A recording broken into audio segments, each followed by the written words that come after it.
Why is it that despite earning really well, at the end of the month, somehow you still feel broke? The truth of the matter is that earning more income does not guarantee that you won't go broke. In today's video, I'd like to chat about why that might be and what you can do about it.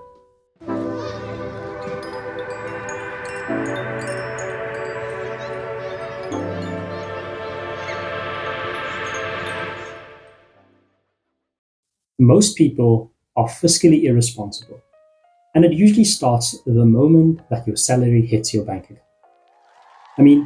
All sensibility just seems to disappear, gone. Suddenly, we're buying this, ordering that, spending without thought. And the problem isn't necessarily how much we earn, and it has more to do with how we manage what we earn.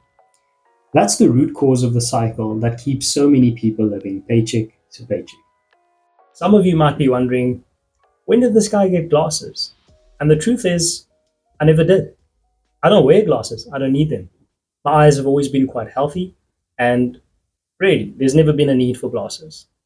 But I figured since I'm going to be talking about a topic related to finances, something I know very little about, but in the attempt to look as if though I know what I'm talking about, I figured, a reasonable prop might not be a bad idea.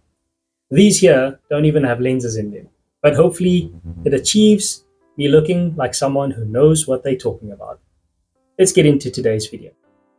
When I think about today's topic, why most people feel broke despite earning well, or even why they feel that they might be broke before reaching the end of the month. So I can break it down into three parts. First is the misconception that income, or the money that you earn, equals wealth. We'll go into a bit more detail in just a moment. Number two is the psychology of money. In other words, how we think of money also largely has an impact on why we feel we might be broke, despite earning really well. And lastly, systems that we have in place need to be maintained. If we do have a system in place and we don't maintain it, it is bound to fail. And this also leads us to be broke or feel broke towards the end of the month, or feel broke despite earning really well.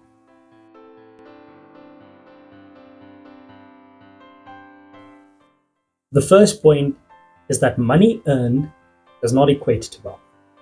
In other words, the income you receive, or the money that sits in your bank account, that doesn't make you wealthy. In fact, wealth comes from managing your money really well. And you might ask the question, Ewan, how does one manage one's money well? And based on my own experience, I'd say this can also come in three parts.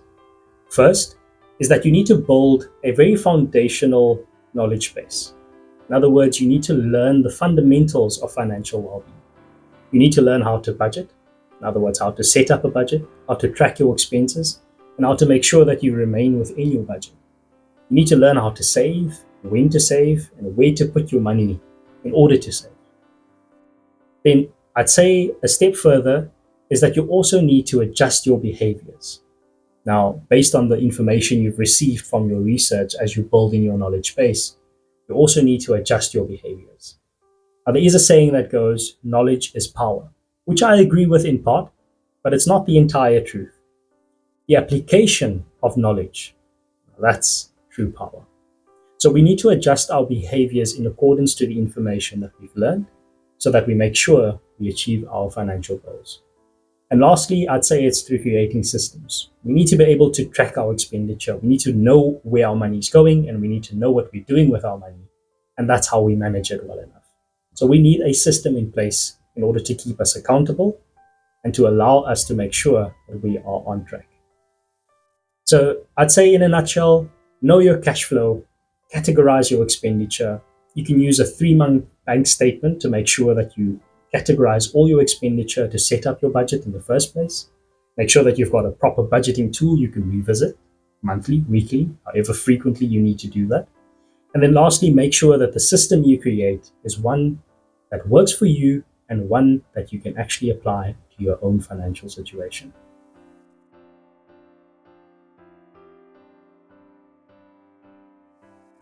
Point number 2 has to do with the psychology of money.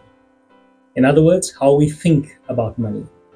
And a lot of the times, This has a greater impact than the actual amount of money that we earn on a weekly basis, on a monthly basis, however frequent your income is received.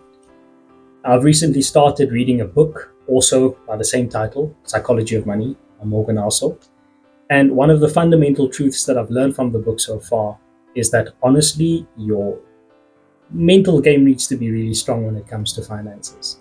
So make sure that your psychology is always aligned with your financial goals. The moment there's a misalignment between your financial goals and your psychology, you'll never be on a path to earning more wealth. And there you have it. No fluff. Let's get to the next one.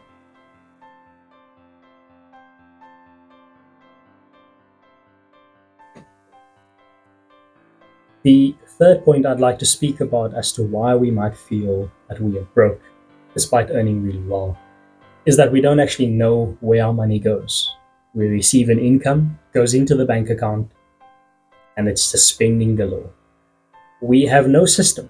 We have no way of tracking where that money goes. We have no record of the amount that we've saved for the month. And there's genuinely no way for us to know how the money is spent. And that happens month to month for most people. So the third point that I want to speak about is creating systems. I'm not going to go into the specifics and how to set up your system and suggestions regarding which systems work best. But the idea is I want to reinforce the simple truth that a system needs to be in place so that you can actually track your expenditure. The hard truth is this, that you can have the best budgeting tools, you can have the best apps in the world, you can have the most fancy color-coded Excel sheets that no one has ever seen before. But if you don't maintain it, if you don't use it, it doesn't really mean anything. And to further cement our understanding about this concept, I'd like to make use of an analogy. So if you think of owning a car, it's nice to have a car, but if you don't maintain that car, it might not be of much use to you. It needs to go for regular services. You need to make sure that scratches and dents are taken care of. At times, you need at regular intervals to change tires. You need to make sure that your engine is performing optimally. And all of these things, they require an interval of frequent check-ins. So similar to the car analogy here, you'd also need to make sure that the system you're utilizing is also maintained in the same way, making sure that you revisit it at regular intervals. For myself personally, I've got a system that I use. Every Sunday, I sit down for about half an hour to 45 minutes and I review my expenditure and make sure that everything that I've budgeted for is still within that budget based on the expenditure from the week. We can go into much more detail on the topic, but I think I'll save that for future videos. Okay, so let's get real here for a second. I mean, it's all good and well to speak about all of these things, and it all sounds very theoretical. And I guess it's just really difficult to implement practically. It requires a lot of discipline. There's definitely a lot of admin, and at times it can also be very boring, let's be honest. But it is necessary if you are serious about not wanting to ask the question, why am I still broke? So yeah, my takeaway from this video for you would be firstly to set goals, set short-term and long-term goals, and make sure that they are set according to the SMART framework. So the SMART framework is for your goals to be specific, to be measurable, to be attainable, to be realistic, and also to be time-bound. That's what the SMART acronym stands for. There's no point in saying that you want to be a millionaire by the end of 2026, and yet you've done nothing to get to that point. Firstly, to become a millionaire, that's an unrealistic goal. It's not really achievable. It's not specific enough. And I know it's time-bound, but there's no way you're becoming a millionaire by the end of 2026. So revisit that goal and make sure that you set, again, specific, measurable, attainable, realistic, and time-bound goals. The next would be to make sure that you create a budget. In my case, as I've said, I've used 3 months worth of expenses using my 3-month statement. I've categorized those expenses in various different categories. And then I make sure that I budget using the average of those 3 for each category of expenditure.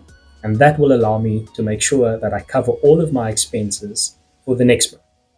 Now, there's another thing to consider as well, that if there's an unfortunate event that might happen, then funds from your emergency fund will have to be allocated to that specific emergency.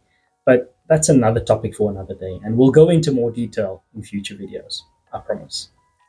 The third one I'd say is to just be so religious about tracking your expenses. When you purchase something from a store or an online purchase, make sure that you've got a receipt and you're able to track the expenditure and plot that into the system that you've developed for yourself. And then lastly, just make sure that you regularly review your system. Make sure that it works and make sure that you adjust as you go month after month. Right. That's it for this video, guys. Thank you so much for watching. And don't forget to like and subscribe. I'll definitely see you in the next one. Cheers.